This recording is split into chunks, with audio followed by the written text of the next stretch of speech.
Welcome to Old Game Plus, and there's a lot of HD remakes and stuff this year of previous generation games, but there's also some re-releases of some really nice retro games this year as well. Yeah, there's a lot of last gen games. We've got the remake like God of War, Gears of War, those kind of things. But there was also some older titles that a lot of people wouldn't have played that got the HD treatment and also added features. So some of those games, like Capcom, really came to the party this year. So they had Devil May Cry 4 was one of their big ones, with extra characters, extra costumes and things like that, as well as the HD makeover. And same with Resident Evil. The original Resident Evil got a new control scheme, which is always good.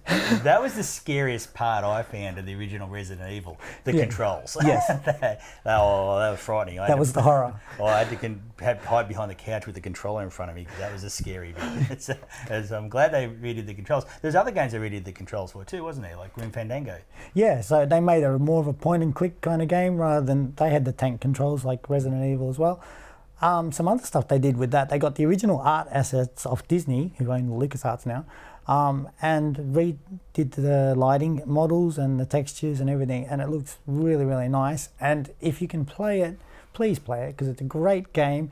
And trying to play the old version on a new computer needs so many legacy drivers and DOSBox and so many emulators and stuff that fun of retro.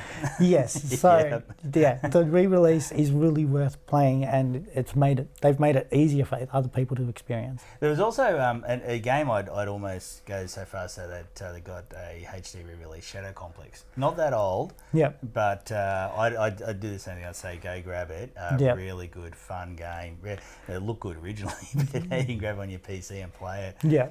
And I like when those games are released, because it's a little bit like, you know how you can buy all your music again when it's on CD from the remastered, digitally remastered. You need to do more of that in games. I think it's great to have those old classics still around. I mean, imagine if they never released a Beatles song ever again because that was last gen sort of thing. Yeah. Now the game of the year, or the best retro re-release of the year.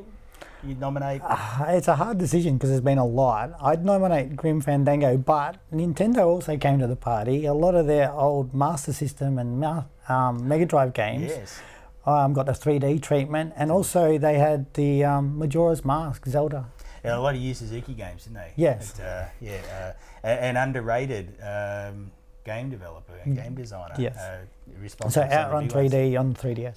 Yeah. I'd say my favourite for this year was Grandia 2. I played it originally on the Dreamcast. It was beautiful. It was a wonderful story. You can even use your old saves.